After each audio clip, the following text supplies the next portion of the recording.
Hello, I'm Caroline Weaver from Body and Soul Companion. We're on week 18, the three kinds of people. And just to review, the three kinds of people are the procrastinator, the compromiser, and the free person. So it's kind of an extension of week 4 where we looked at inordinate attachments.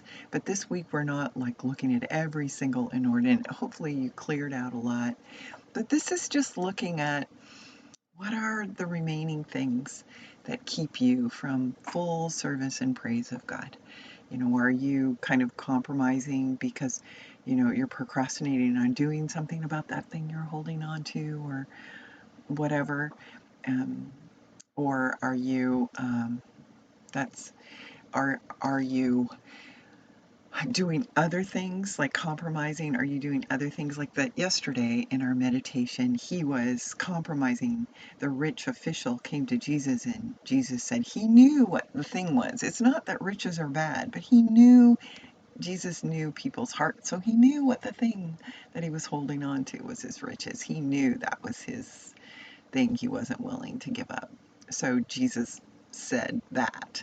But Jesus knows what the thing you really are not willing to. It's not even giving up. It's just holding an open hand to let God do what he will do with that thing you're gripping. It's loosening your grip. And you may still be rich. You may still have all of these things, but it's open hand. Take, Lord, and receive the Suscipe that I've been praying the last few days. That's what it is. Today, we are going to talk about another rich man.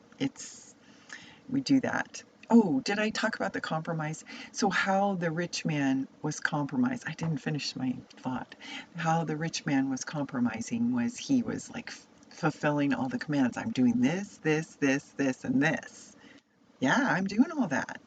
But Jesus knew what the one thing was, So that was the compromising. He was like, didn't want to have to deal with that thing. So he was like he was making sure he did all the other things, but that one thing that Jesus knows. So it's not like Jesus wants to get you. That's not it. He just full in freedom from, freedom for. That's what I've been saying all along through these 18 weeks. It's freedom from things that bind you so you can have freedom for an abundant life. It's the good life. It really is the good life. It's reality. It's the good life.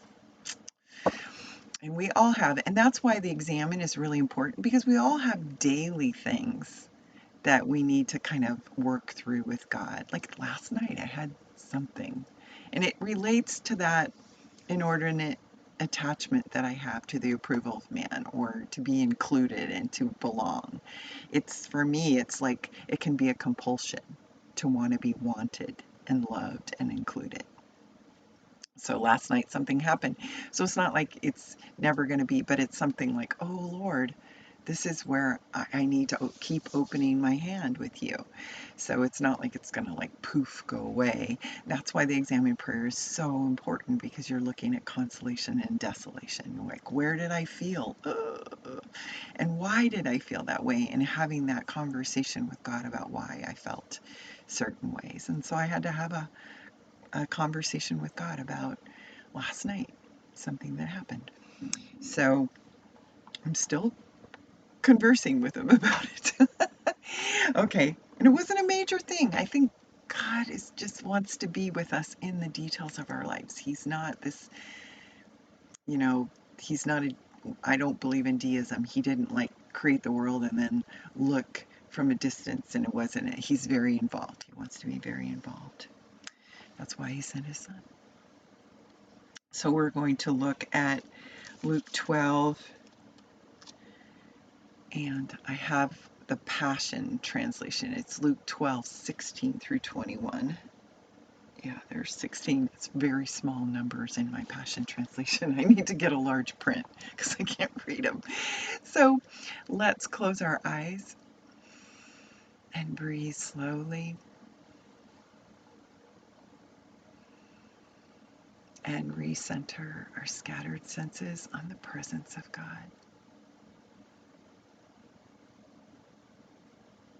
Stilling our bodies.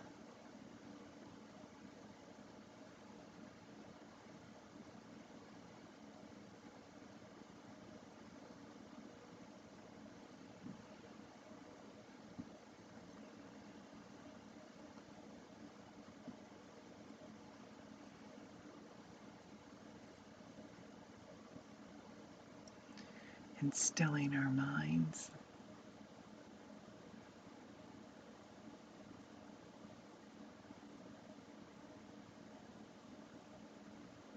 And centering our focus on God, knowing that He is looking at you, focusing on you, and looking upon you with love.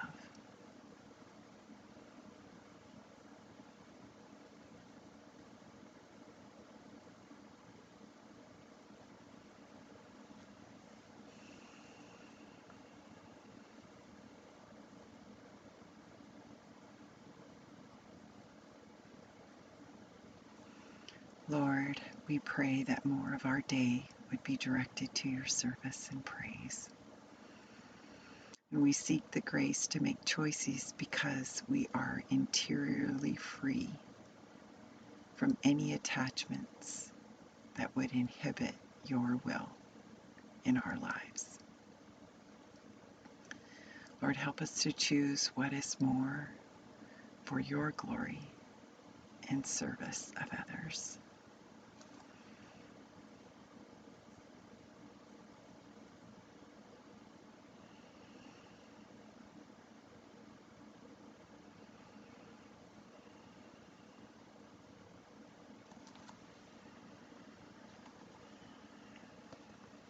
So Luke 12:16 through 21 from the Passion. Jesus then gave them this illustration.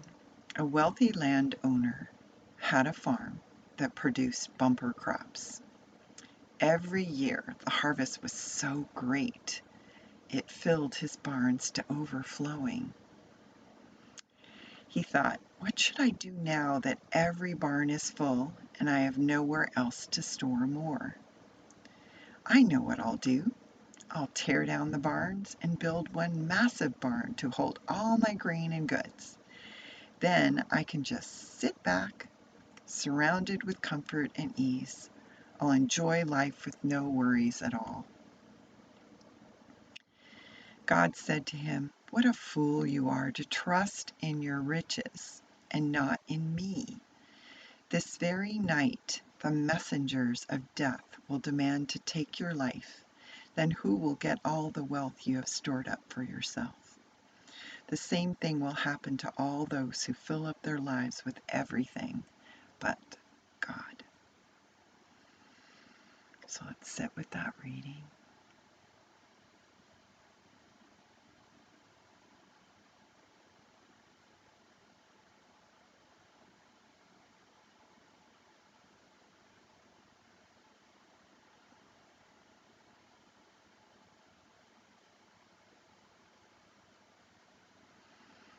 So with this next reading, I invite you to just a word or a phrase that might stick out to you. You also might like to imagine yourself as you reflect of being that wealthy landowner, and what are the things that you're storing in that big barn. May not be grain, but what are the things you're storing up that make you feel, other than God, that make you feel secure? Jesus then gave them this illustration, parable. A wealthy landowner had a farm that produced bumper crops. Every year the harvest was so great it filled his barns to overflowing. He thought, what should I do now that every barn is full and I have nowhere else to store more? I know what I'll do. I'll tear down the barns and build one massive barn to hold all my grain and goods. Then I'll just sit back, surrounded with comfort and ease. I'll enjoy life with no worries at all. God said to him, what a fool you are to trust in your riches and not in me. This very night the messengers of death will demand to take your life. Then who will get all the wealth you have stored up for yourself? The same thing will happen to all those who fill up their lives with everything but God. So let's just take some time to reflect. What are the things you're storing in that big storehouse other than God?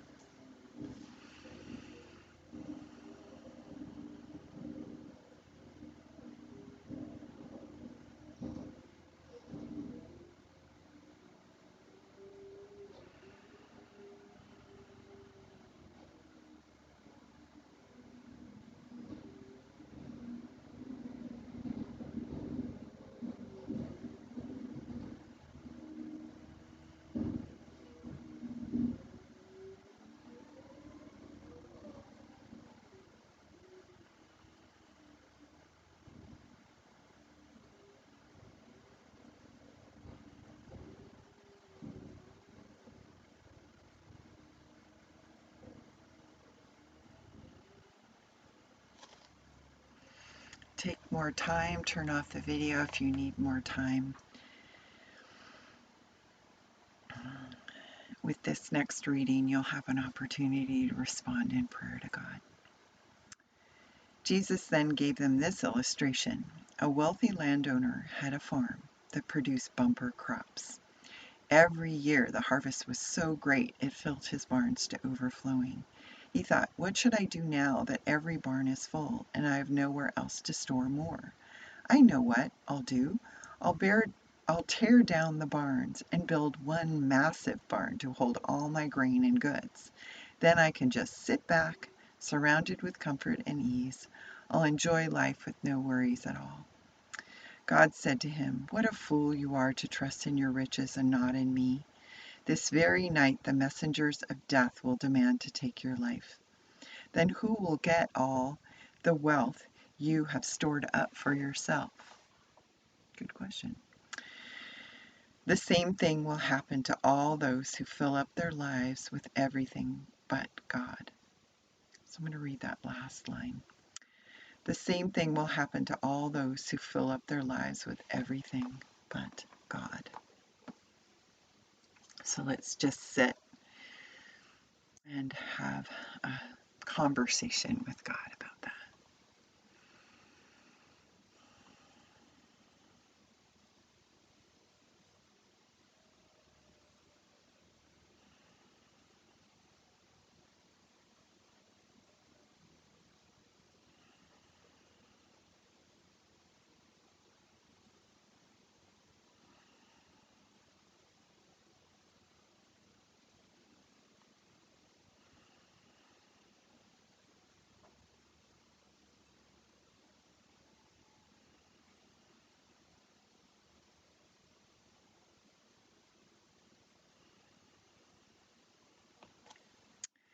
Turn off the video if you need more time.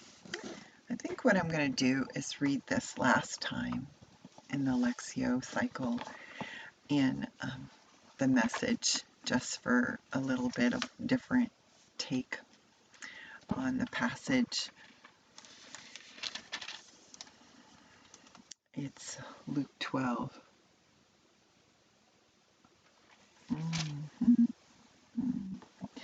Yeah, Eugene Peterson calls it the story of the greedy farmer. Okay, Luke 12:13 through 21. Someone out of the crowd said, Teacher,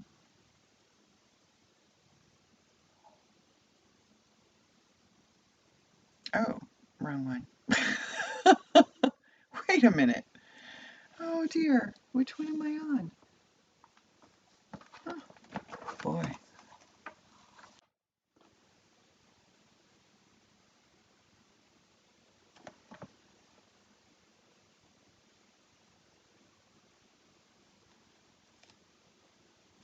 Oh, I didn't go down far enough. But I guess that's it. Oh, I apologize. But it's someone out of the crowd. Teacher, order my brother to give me a fair share of my family inheritance. That's why Jesus, I should have done this at the beginning. That's why Jesus is telling this parable. Because someone in the crowd had said, Teacher, order my brother to give me a fair share of the family inheritance. And he replied, Mister, what makes you think it's any of my business to be a judge or mediator for you? And then he says to the people, take care, protect yourself against the least bit of greed. So that's what leads into this parable. Life is not defined by what you have, even when you have a lot. I should have read that the whole time. That's really a good lead into that. And I'm going to change it in my manual. So in the Passion, speaking to the people, Jesus continued, be alert and guard your heart from greed and from always wishing for what you don't have. And that doesn't have to necessarily be money. Wow, this is really speaking to me. Be alert and guard your heart from greed and from always wishing for what you don't have. For your life can never be measured by the amount of things you possess. So that's what leads into this parable. I'm going to change it in my thing and in my manual and really include that, because but it doesn't necessarily have to be money. I mean, Jesus, I think, is talking about money here, but it's just anything, always wishing for what you don't have. That could be money, that could be notoriety or fame or the approval of man or friends, lots of friends, lots of affirmation, that it could be any of those things. So that's the lead into that. So then he told them this story. The farm of a certain rich man produced a terrific crop. He talked to himself, what can I do? My barn isn't big enough for this harvest. Then he said, here's what I'll do. I'll tear down my barns and build bigger ones. Then I'll gather it in all my grain and goods, and I'll say to myself, Self, you've done well. You've got it made and can now retire. Take it easy and have the time of your life. Just then God showed up and said, Fool, tonight you die in your barn full of goods. Who gets it? That's what happens when you fill your barn with self and not with God. Fill with self. And then in Passion it says the same thing will happen to all those who fill up their lives with everything but God. So Eugene Peterson is like specifically talking about self. Oh, my Bible, my New American Standard Bible is in my backpack because we had our community group last night. So we're going to get, that's the 2 type. I'm just being very casual today, sorry. Wow, I'm really, God really spoke to me. This is in real time. So let's have a time of centering, on that God who fills us up with everything we need for life and godliness. Again, 2 Peter. Go to 2 Peter 1 and look at that. He's given us everything pertaining to life and godliness through the true intimate knowledge of his Son, in order that we might become partakers of the divine nature. So, not that you'd be God, but that you'd have your true self back. Your old self is the stuff you're trying to put in the barn. It's the true self. Your true identity is that you're made in the image of God, and so that you might become a partaker with God of his divine nature, having escaped the corruption that is in the world by lust. It's like that's what we're trying to fill our barns with. It doesn't have to be sexual lust, it doesn't have to be money, it could be anything you're filling your barn with. And you want to empty out that barn, people. By golly, you want to empty it, because when we open our hands and fill that barn with God, it's the good life. It's the abundant life. Jesus came that we might have life and we might have it in abundance.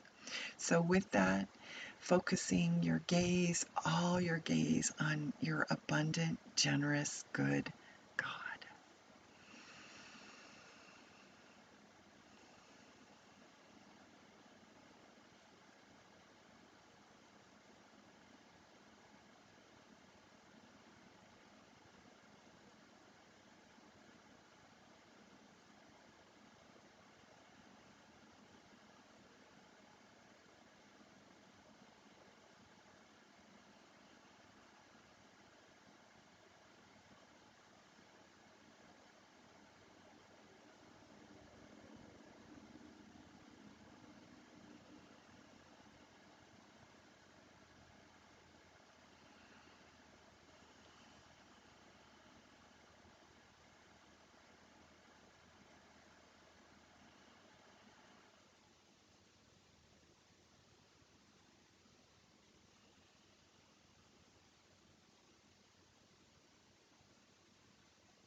the Suscipe. Take, Lord, and receive all my liberty, my memory, my understanding, and my entire will. All I have and call my own, all that's spilled up in that barn that I've erected. You have given all to me. To you, Lord, I return it. Everything is yours. Do with it what you will. Open that barn. It's all yours. Give me only your love and your grace. That is enough for me.